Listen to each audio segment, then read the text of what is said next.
नमस्कार, बहुत स्वागत है। बड़ा अपडेट है, खुशखबरी है कर्मचारियों के लिए। अगर आप भी एक कर्मचारी हैं तो वीडियो आपके लिए बेहद इंपॉर्टेंट होने वाला है।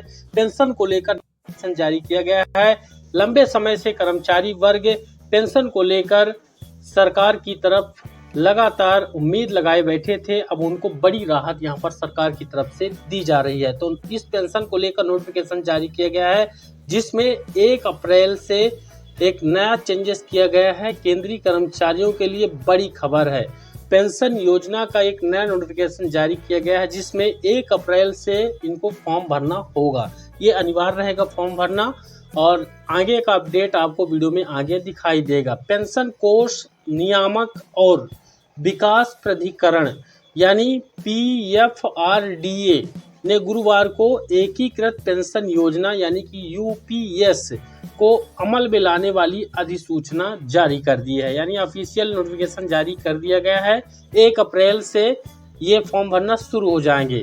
तो योजना के तहत सेवानिवृत्ति से पहले के 12 महीनों में मिले औसत मूल वेतन की 50% राशि को सुनिश्चित पेंशन के तौर पर देने का प्रावधान यहाँ पर है।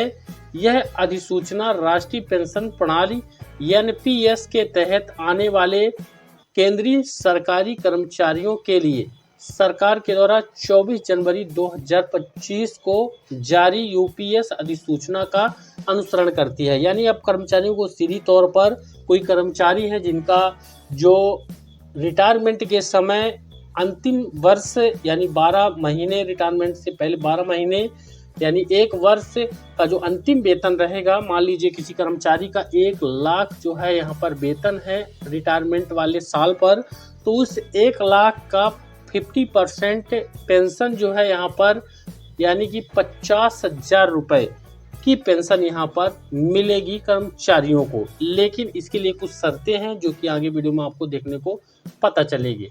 UPS के जो नियम है वो 1 अप्रैल 2025 से ही लागू किए जा रहे हैं।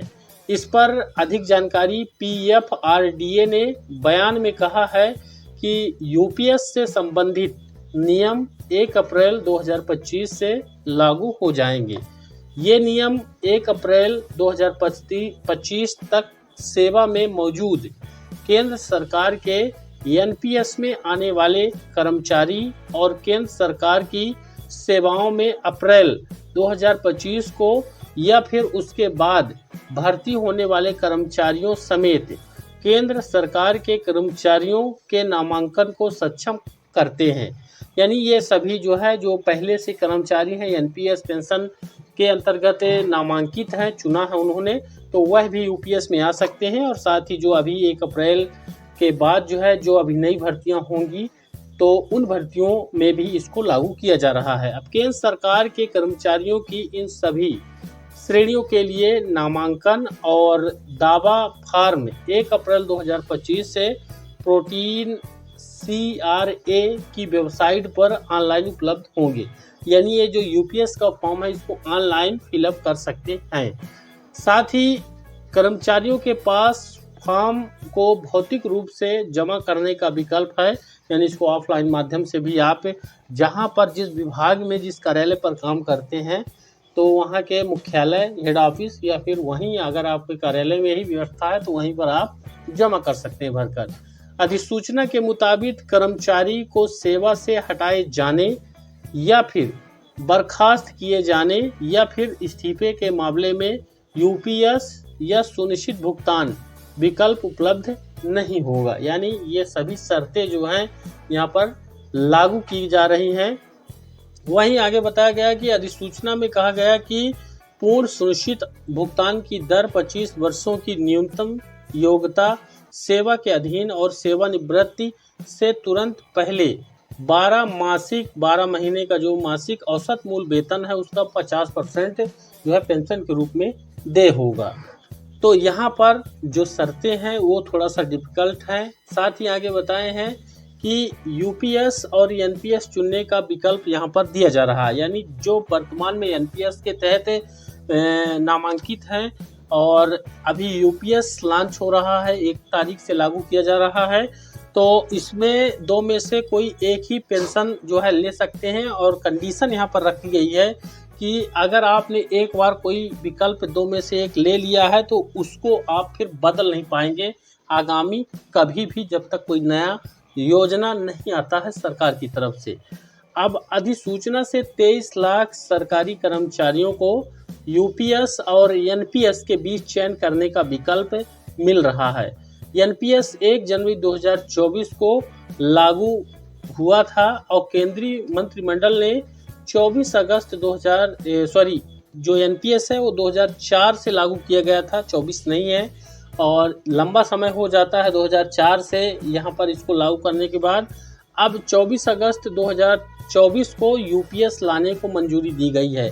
तो यहाँ पर आप देख सकते हैं 20 साल के बाद जो है यहाँ पर बदलाव किया गया है पेंशन में। जनवरी 2004 से पहले प्रभावी पुरानी पेंशन योजना यानी कि ओपीएस के तहत कर्मचारियों को उनके कार्यकाल के अंतिम मूल वेतन का 50% पेंशन के रूप में मिलता था।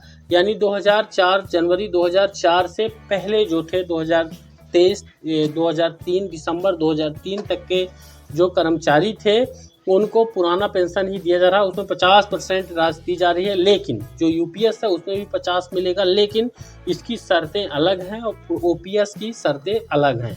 अब ओपीएस के उलट यूपीएस अंशदायी प्रकृति की पेंशन है। इसमें कर्मचारियों को अपने मूल वेतन और महंगाई भत्ते का 10% योगदान करना होगा, जबकि नियोक्ता केंद्र सरकार का योगदान 18.5% यहाँ पर होगा। हालांकि अंतिम भुगतान उस कोष पर मिलने वाले बाजार रिटर्न पर निर्भर करता है जिसे ज़्यादातर सरकारी बांड में निवेश किया जाता है, यानी कुल मिला के शेयर मार्केट में ये पूरा यहाँ पर जाने वाला है। तो यहाँ पर जो आपको जानने वाली चीज़ है यूपीएस में कि पहले तो आपका अगर 25 वर्ष आपने सेवा किया है तभी आप आधी पेंशन पाएंगे। अंतिम साल के जो वेतन है उसके औसत का 1 लाख किसी का है तो अंतिम साल में तो उसको 50,000 मिलेगा, लेकिन सेवा 25 साल होनी चाहिए। बात आती है जिनका 25 साल नहीं है उनको कितना मिलेगा। तो यहाँ पर देखिए 10 साल जिनकी सेवा है उनको 10,000 रुपये की जो है एक मुफ्त राशि पेंशन के रूप में देने का नियम बनाया गया है।